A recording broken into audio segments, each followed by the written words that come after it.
Hey guys, Gavin here. So, finally doing the next video for the shrimp boat build. It's been a minute since I got around to doing this. Work has been kind of in the way.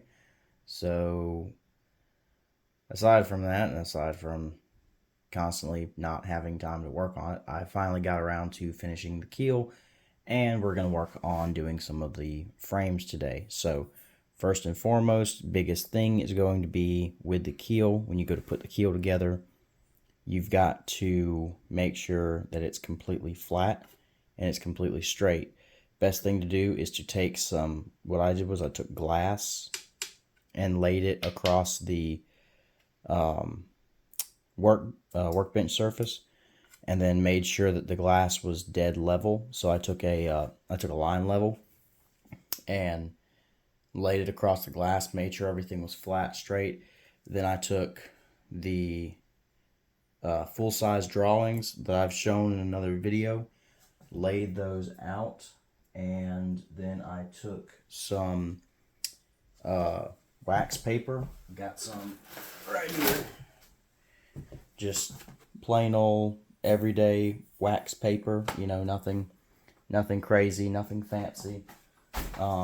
And you want to get a whole layer of wax paper across the entire drawing, so that way any glue doesn't get on the actual paper, doesn't get on the actual drawing, and it doesn't ruin it.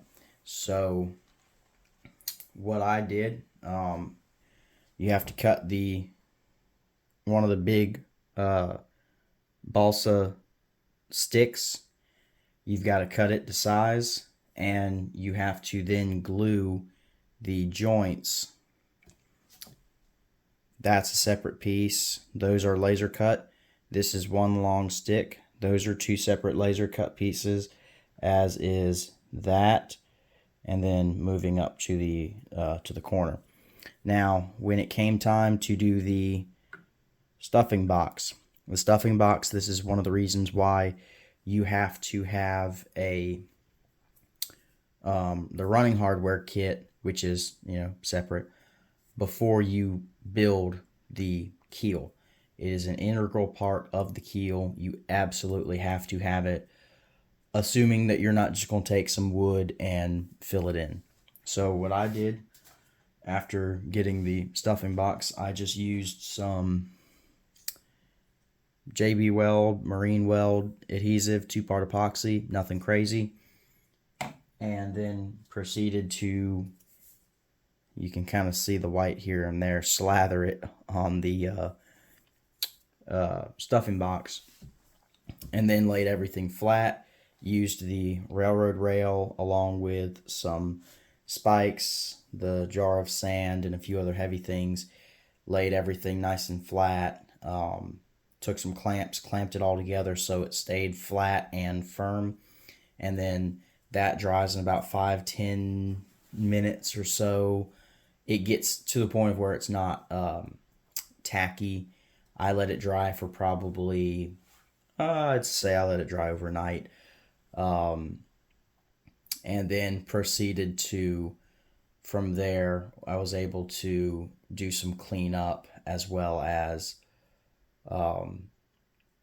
finish the filling and gluing process. Now, an important thing to note, and this is something that is very important.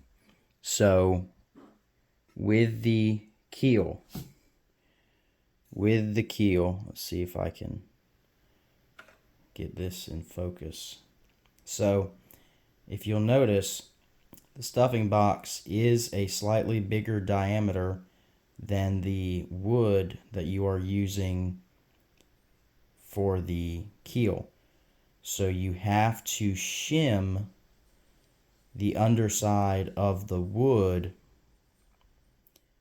with something such as a thinner cardboard, which is what I used, was a thin cardboard. Cardboard from a cereal box works. I actually just used some cardboard from an old Walther's train kit box. If you use this cardboard, you have to double it up. But if you use cereal box cardboard, you may be able to just use one layer.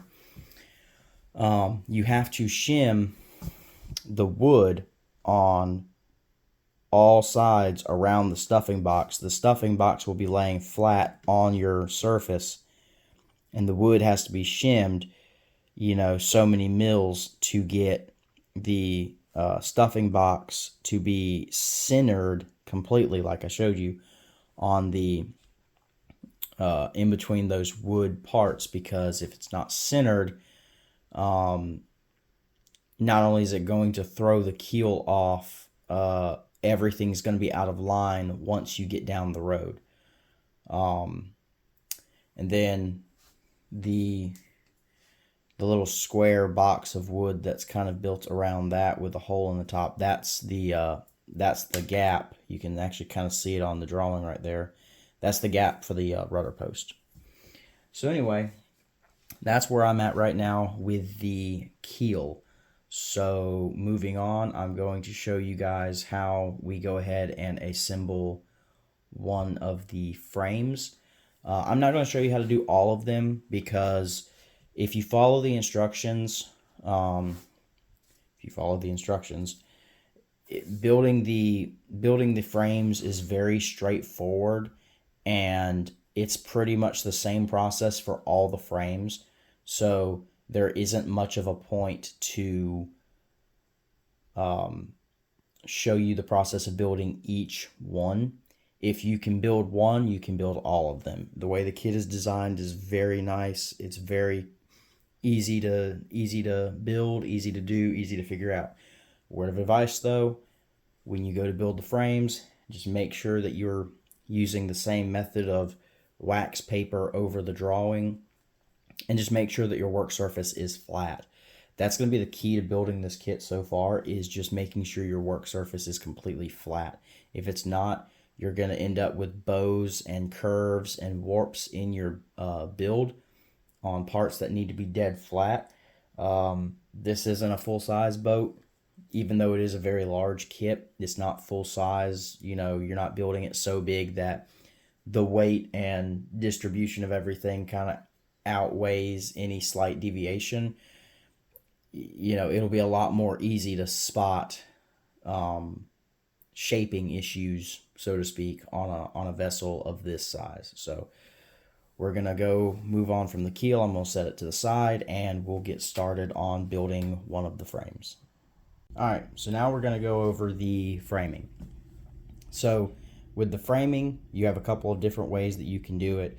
You can build the frames first and then do the keel, or you can do the keel first and then do the frames.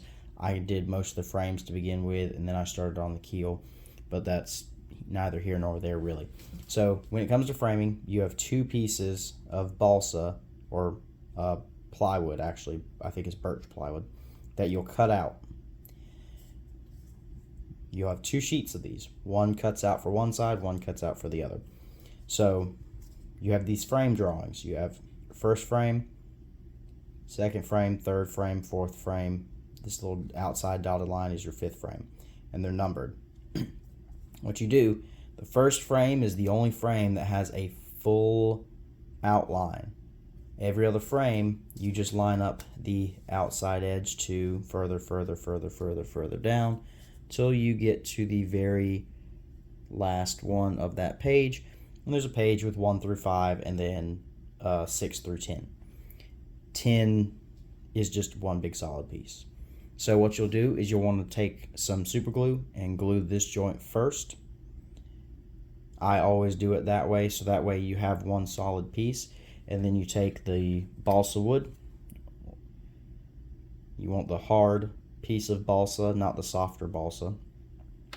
And you'll cut it out for your support bracket that goes here to here and here to here.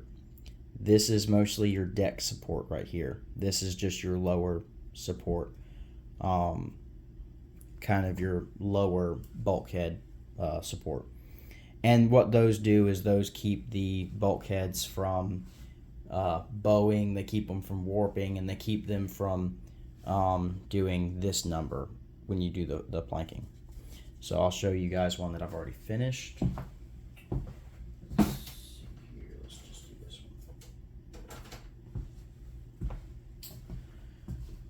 So this is frame 3.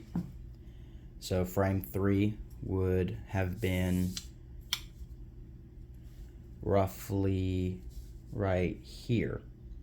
And what you want to do with these frames is, see, you cut out the pieces for the legs, and then you cut out your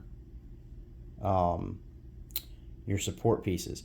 Now some of these very top support pieces and some of these as well will be cut away and removed when you go to build the bulwarks and the decking. So that I go here. So first and foremost, what I like to do, again, so we've done the same thing as we did with the keel drawing. We took the drawing and set it underneath the wax paper. What I like to do is I like to take some tape and just very gently, very carefully, without trying to disturb the paper too much, I just like to tape down the paper and the wax paper. So I like to just add a little bit of tape and just,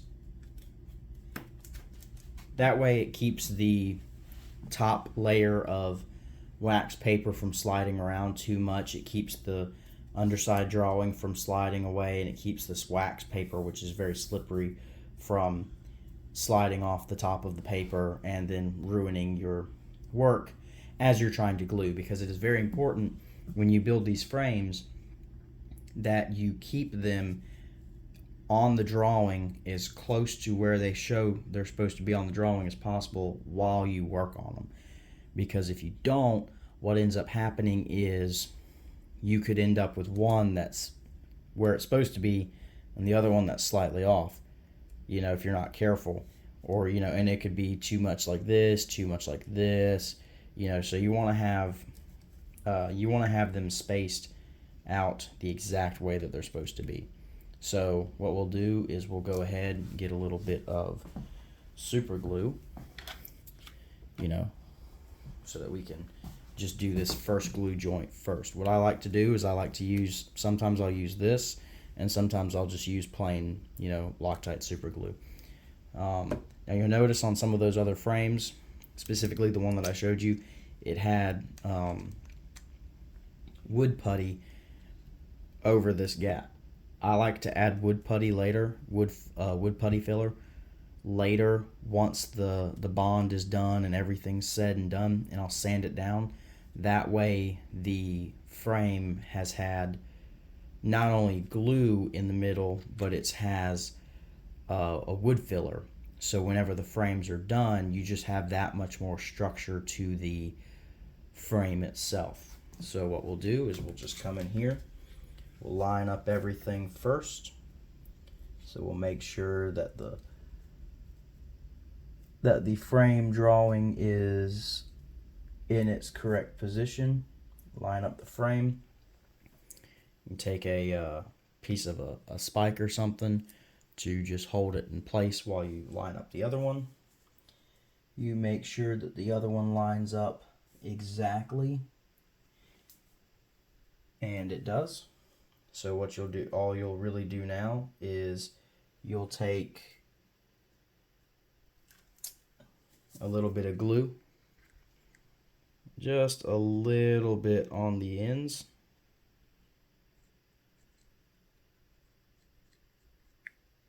It doesn't have to be much to begin with because we're just tacking it in place right now, and you don't need to flood the joint with glue because excess super glue is not going to do anything except run out anyway.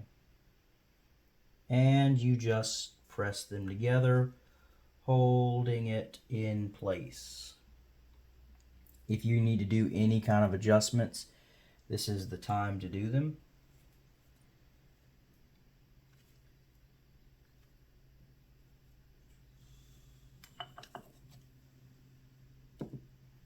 And now you'll let the joint sit. I let it sit for usually about 5 minutes just to make sure the super glue is as set as it's going to get before you continue. So in the meantime, what you want to do is you want to go ahead and take your balsa stick. Just focus a little bit here. So what you want to do is take your balsa stick, and I just use just a really simple straight edge razor. I just use that to cut the wood straight down. That way you have a more roughly straight cut, and also you're not sitting there with an X-Acto knife trying to smash it into the wood, because with an X-Acto it's really easy to have it slip, and then next thing you know you've done cut yourself almost to the bone. Ask me how I know that. So we'll let it sit for just a few more minutes, and when it's completely dry and I can move things around, we'll come right back to it. Alright, so now we're back at the point where it's dry. It's been about 5 minutes, and 5 minutes is really, for super glue, kind of a long time for it to set, you know. But while you're building it, you know, it's a hobby. It's not something that you have to do quickly. You know, take your time and have fun with it. So it's been about 5 minutes, and now it's completely dried and it's about in one piece. So what we'll do is we'll get it back to where it should be. And one thing you want to do is you just want to make sure that it does lay flat. So, you know, you want to make sure that it lays flat the way it's supposed to. And, you know, you can always lay a small piece of something on it to just kind of weigh it down in the meantime. You know, just to keep it in place. So that's what we're going to do right here. Just to really keep it just in place where it should be for the meantime. And we'll grab a few others. Sorry about that. We'll grab a few others and just lay them across the top, just to really keep it in place while we're measuring and cutting, because all we're doing is measuring and cutting between a certain distance. So we can go ahead and let that stay flat and curing for even longer. So all you're going to do is you're going to take this piece of balsa wood, find the flat end, obviously, and you'll just lay it across here, butt it up, take a pencil, pen, whatever, and mark roughly right at the joint. And once you've done that, you'll just take it over here. See if I can adjust this view for you guys.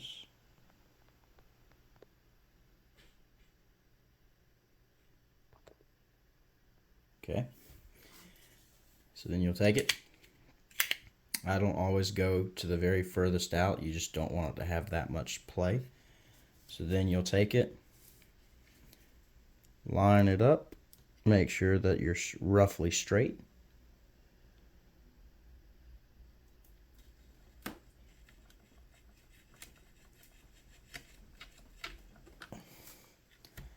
And then you just cut through it. And it's going to be a little off. There's going to be a little bit of a gap you'll have to sand. And then you measure it. Perfect. So all I got to do is just do a little bit of sanding. So what we'll do is we'll grab our file, which I had laid across there for some reason. And you'll just file it flat.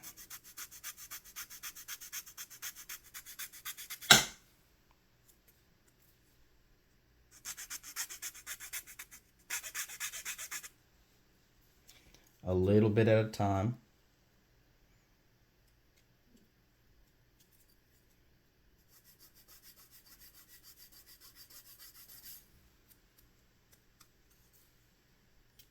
And continuously file and fit and file and fit until eventually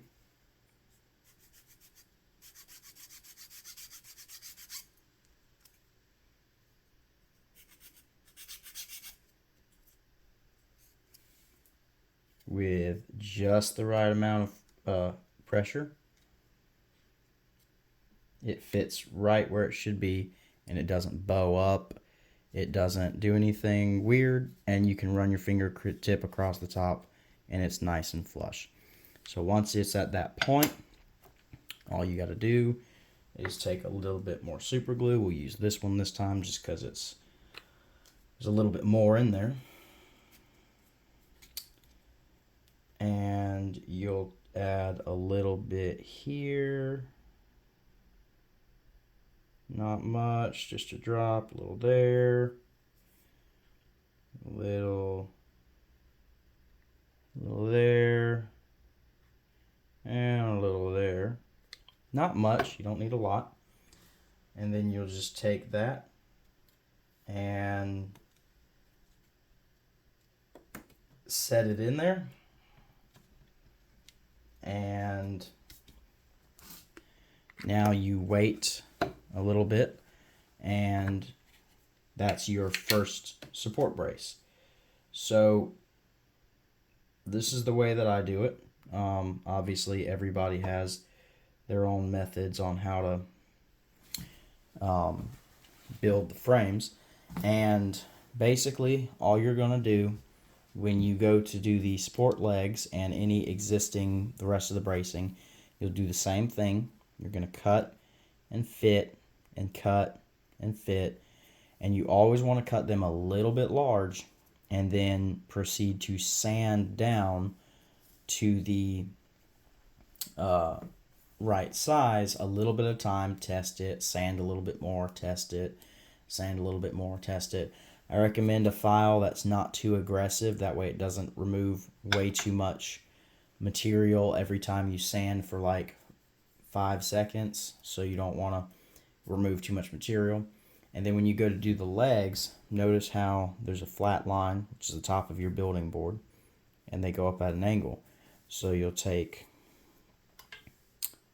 can cut with an angle, but what you'll do is you'll take the piece, and this one, you probably could use the flat portion, because some of them, they'll be flat right up against the thing, but you just line it up with that and cut right along that line, just like you did when you measured and cut for this.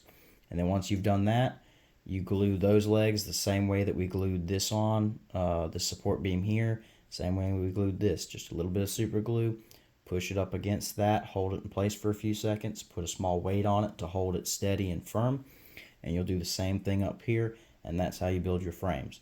Once you've gotten all of your frames done, then you can move on to the next step, which will be assembling. It's just like in the instructions up here.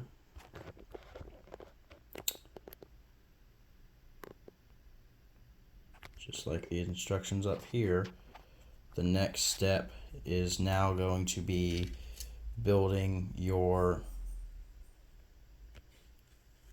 building board with the jigs. The jigs are included. When I get to that point, we'll do another video going over the process of the jigs as well as how to set up your building board. So we'll go from there, and hopefully I'll have another video within about a week or so when I get to that point, because I've still got to finish 1 or 2 more keels, and I'm likely going to end up getting called to go to work today. So that's why it takes me a little bit in between videos. I do have a job outside of building models, and I'm usually gone for 2-3 days at a time, so hence the slight delay in between videos. But that's all we're going to do today. We're going to go over the rest of everything. Sorry, bumped the camera there. We'll go over the rest of everything to include how to do the frames to the keel, so how to attach the frames to the keel, how to mark the keel for where you're going to go over your frames, how to assemble it once you get your building board set up and everything, how to build the building board. And once we get to that point, we can start putting frames on the keel, and it'll go from looking like a bunch of cut out parts to an actual boat. So we'll see you guys in the next video.